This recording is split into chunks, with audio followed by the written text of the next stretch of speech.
For your dreams to greatly influence you, for the future to pull you, your future must be well planned. There are two ways to face the future. One is with apprehension, the other with anticipation. Guess how many people face the future with apprehension? Why? They don't have it well designed. And without really thinking about it, they have probably bought someone else's view of how to live. You will face the future with anticipation when you have planned a future you can get excited about. When you have designed your future results in advance. In this way, the future will capture your imagination. It will exert an enormous influence on you. And to design your future, you must have goals. Well-defined goals are like a magnet. They pull you in their direction. And the better you have defined them, the better you have described them, the harder you work on them, the stronger they pull. And they pull you through all kinds of difficulties too. Without goals, it is easy to let life deteriorate to the point where you're just making a living. It is not difficult to get trapped by economic necessity and settle for existence rather than substance. We all have a choice. We can either make a living or design a life. So if you're not going to change, if you're not going to do it, even though you promise yourself year after year, just then make arrangements to see that it gets done. So analyze how you are. You know, if you're good at bookkeeping, then keep your books. If you're not, just don't keep promising. Just drop off all that mess, you know, twice a week or once a month in somebody's lap and say, here, figure this out and I'll pay you to do it. Sometimes for $100 a month or something, $50 a month, somebody will just, you know, calculate a lot of stuff for you. Just save yourself all the grief of promising and never doing it. So analyze how you are. That's very important. Next time management essential is beware of the telephone. Beware of the telephone, a useful tool, but it can also get you into trouble. So you got to watch the telephone on time management. Here's one way to use the telephone. Make sure you make an agenda before you make a call. Make a little list of what you're going to talk about before you call. Don't try to think and call out of your head. But if you don't have this agenda, you wander around, talk about all kinds of things that probably aren't essential. And then you have that, at the end of the telephone conversation, you say, let's see, there was something else I was going to talk to you about. I can't think of it right now. If I think of it, I'll call you back. See, you just, great time waster. Also, when you make an agenda, it's really great when you come back to recall the conversation. Remember we talked about doing these three things? You say, no, we didn't go over that. Say, well, let me see. Oh, yeah. There it is in my log, the agenda of the telephone conversation. Okay? So use the telephone. Now, you got to beware of the telephone at home, too. Now, you might have to have some business calls at home, but you got to be very careful. The phone can be an incredibly disturbing influence on family and social, personal life. So learn to regulate that. They got the phones now, you can just shut them off, right? When somebody calls, it just sounds like you're not there. You know, the phone just rings, but you don't hear it. I can just let the phone ring, but some people can't do that, right? I've had people over at my house, my phone rings. They say, aren't you going to answer your phone? I say, no, we're having lunch or whatever, right? So you got to answer your phone. I said, no, you don't. I've had them go answer my phones. They say, it's for you. I said, I imagine it is, yeah. Come on. Start looking into the future of what you would like to accomplish and where you would like to go, the person you would like to be, and see if you can't get a better picture of the finished objective. See yourself there. See yourself in possession of. Here's what changed the second 6 years of my economic life.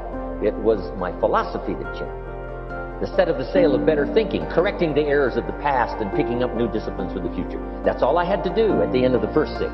Correct the errors of the past and then pick up some new disciplines for the future. And my total life changed. The second 6 years was totally different than the first 6 of my working life. And guess who can do that? Anybody. Now you can keep on the same path for the next couple of years as you have the past 2. But if you wish to, and maybe everything's okay for you and you don't need to, but if you need to make some changes, I'm telling you, you can start doing it today so that the next 2 years will be drastically different than the last 2. And anybody who wishes to do that can. And you can do it between ages 40 and 43. You can do it between ages 13 and 15. You can do it between ages 60 and 62. Any 2 years, any 5 years that you wish to drastically change from the previous 5, you can do it. If you wish to. Now, this isn't written. This is not a law. Here's what it's called: opportunity. If you don't know you can drastically change your income, change your future, change your health, change your marriage, change everything. If you don't know that, some people then go year after year after year after year not making much change simply because they didn't get to the class.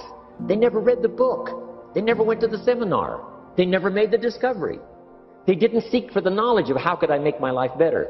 And if you just rock along, I'm telling you it's okay. Anybody can live any way they choose, but I'm here to tell all of you that if you wish to, it's possible to make the next 3 years totally different than the last 3. And all you have to do is just a few things.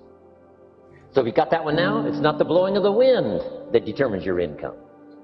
It's not the blowing of the wind that determines your fortune. It's the set of the sail. And that's why we gathered here today. Maybe I've got some ideas that'll help you with a couple of little things about setting the sail of your thinking that might drastically give you multiplied more benefit the next 3 years than you've gotten in the last 3. When that nagging voice within us brings up the possibility of failure, it takes discipline to admit our errors and recognize our limitations. The voice of the human ego speaks to all of us. Sometimes the voice of ego says that we should magnify our value beyond our results. It leads us to exaggerate, to not be totally honest. It takes discipline to be totally honest, both with ourselves and with others.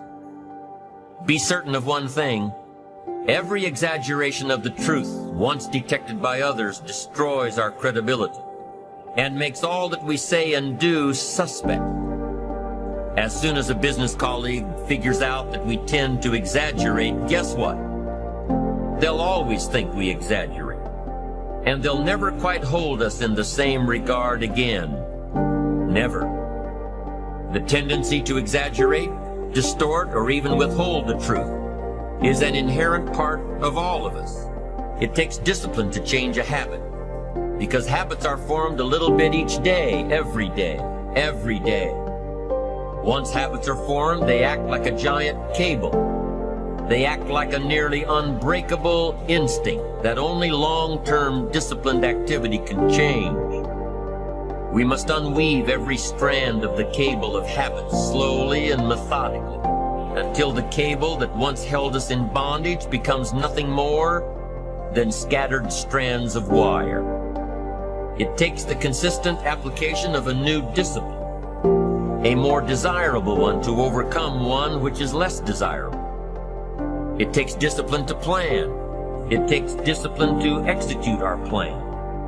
It takes discipline to look with full objectivity at the results of our applied plan.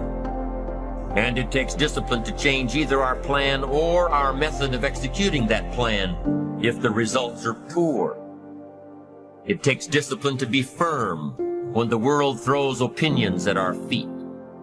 It takes discipline to ponder the value of someone else's opinion when our pride and our arrogance leads us to believe that we are the only ones with the answers. And then after a year or two, I recommend you bump that up to 1 hour per day if you really want to supercharge your fulfillment levels in life. And then the last point, and this is one of my favorites, and this is one that people really miss out on, is study success. Successful people study success. Success is not what we naively think. It's just something that happens naturally to some people and doesn't happen to other people. Success is a very deliberate, conscious endeavor that you undertake. Success is built over months and years, and it's done consciously. And the more you understand the principles of success, to believe in ourselves is to love other people, that they become so grateful for us that they give us some of that feedback, that there's so much appreciation and love and joy in the moment with others that you can't help but just feel that vibe, that there's an emotional contagion. When other people around you are feeling loved and cared for and excited about life. Now, being mentally strong should actually lead you to being physically strong, because if you are mentally strong, then you can work and train to become physically strong.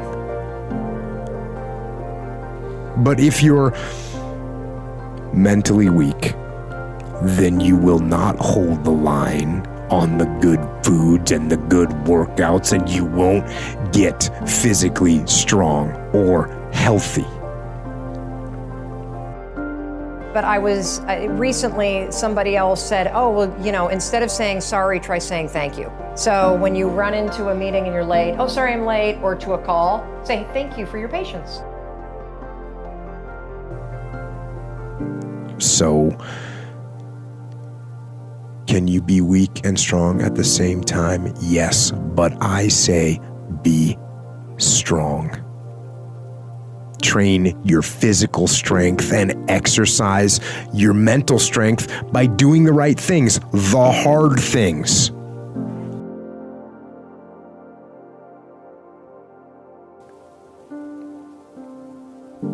Or what is going to bring you down? There's distractions.